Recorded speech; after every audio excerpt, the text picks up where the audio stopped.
You don't advertise for clients like this. They find you. 5 years into your legal career, you specialize in compliance and corporate defense. Paperwork, regulatory loopholes, asset protection. You tell yourself you operate in gray areas, not dark ones. Then a man in a tailored suit walks into your office without an appointment. He doesn't introduce himself fully. He doesn't need to. He places a folder on your desk. Inside are shell companies, logistics firms, agricultural exports, transportation contracts, all clean on paper. He says they need representation, discreet representation. Long-term, the retainer number he quotes is higher than your annual income. Silence signals control. Control signals competence. He studies you carefully. We value loyalty, he says, not ethics, not justice. Loyalty, you nod once. Because lawyers don't judge clients. They represent them. That's what you tell yourself. The first task is simple. Form 2 new LLCs. Restructure ownership layers. Insert a holding company offshore. You don't ask what they transport. You don't ask why the routing is complex. Complex isn't illegal. Suspicious isn't criminal. You operate inside the law. Technically, the money arrives quickly. Clean, wired through legitimate channels, tax compliant.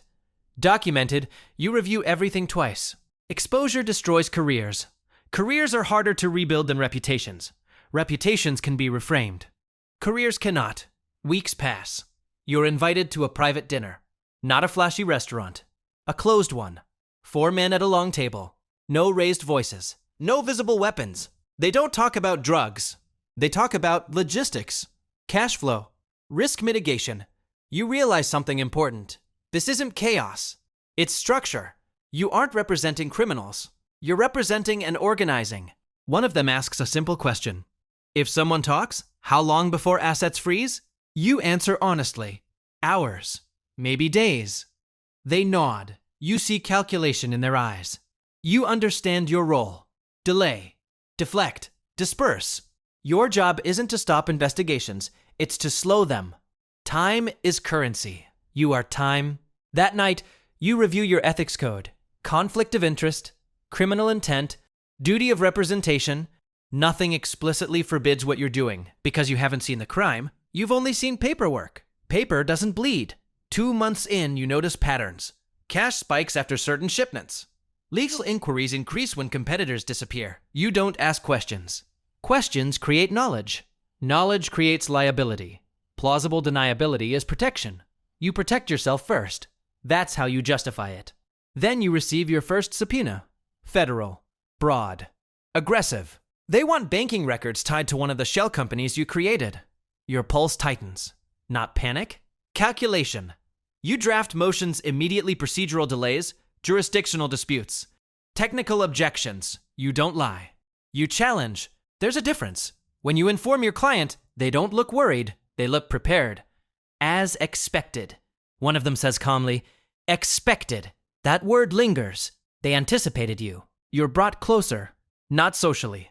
Structurally. They begin sharing internal concerns. Potential leaks. Unstable partners. Competitors cooperating with authorities. You advise on risk exposure. You suggest compliance audits. Internal reviews. Paper shields. Everything legal. On the surface. You start receiving encrypted messages. Not about dying. Delay the filing. Accelerate the transfer. Move the trust earlier. Your legal calendar becomes part of operational planning. You realize something unsettling. They don't move shipments until you clear the legal pathway. You aren't just defending, you're facilitating. A federal agent requests a voluntary interview. Polite tone. Professional email. You decline on procedural grounds. Through writing, never verbal. Verbal creates tone. Tone reveals fear. Always composed. One night, you're asked to review a cooperation agreement. Not yours. Someone else's, a mid-level associate, has been arrested. He's negotiating. Your clients want to know how much risk he poses. You explain the system. Sentence reductions. Immunity clauses. Time frames. You don't suggest outcomes. You outline probabilities. They nod slowly. Probability is enough. Days later, the associate withdraws cooperation. No explanation. Just silence. You don't ask how. You don't want to know. Because knowing changes your role. And your role must remain legal. Technically, you begin compartmentalizing your life. Work phone, private phone, encrypted storage, offline backups. You tell yourself it's professional precaution, not paranoia, but paranoia feels rational now. At a meeting, one of the senior members studies you longer than usual. You understand, he says quietly. If this collapses, you collapse with it. Not a threat. A structural fact. Your name is on filings. Your signature on documents. You built layers that protect them. Those same layers connect to you. You are no longer outside the system. You're woven into it. You increase your billing. Not greed. Buffer. Financial insulation. If everything ends tomorrow, you want runway. But you also know something. Money tied to them is traceable. And you've taken a lot. The investigation expands.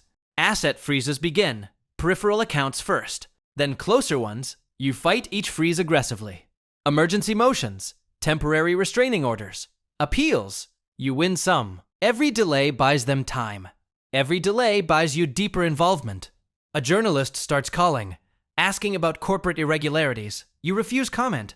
Legally, professionally. But the calls increase. Your name appears in an article. Mentioned. Mention is exposure. Exposure is oxygen for investigators. You're invited to another private meeting. Smaller this time. More direct. If they come for you, one of them asks calmly, how strong are you? It's about loyalty. You respond carefully. I defend my clients. Not I protect you. Not I stay silent. Just professional language. They accept it. For now, you receive an unofficial warning. A former colleague at the firm suggests distancing yourself. Optics are bad, he says. Optics. You almost laugh. Optics were bad months ago. Now it's structural. You consider withdrawing representation. Legally allowed. Ethically complex. Practically dangerous. Because withdrawal signals fear. Fear signals instability. Instability invites reaction. From both sides, then federal agents execute search warrants on 2 of the shell companies. You're not arrested, but you're questioned, formally. You maintain attorney-client privilege. You refuse specifics. You cite statute numbers calmly. Professional. Unshaken. Inside, calculations accelerate. If they indict leadership, they will indict facilitators. Facilitators include lawyers. That night, you stare at your reflection longer than usual. You remember the retainer. The first LLC. You crossed the line quietly when you started anticipating operational needs. When delay became strategy, they call you to a final meeting. Not celebratory, not hostile. Measured, one of the senior members places a thin folder on the table. Inside are copies of emails, invoices, bank transfers, your name highlighted. You've done excellent work, he says calmly. Praise again. Dangerous. We want to expand. International routing. More layers. More complexity. They need you full time. Exclusive. No other clients. Total integration. You understand immediately. This isn't employment. It's absorption. If you accept, you are no longer their lawyer. You are their system. If you refuse, you become a liability. You think about federal prison. You think about headlines. You think about silence. Because if this collapses, you will not be viewed as neutral counsel. You will be viewed as architect. Time?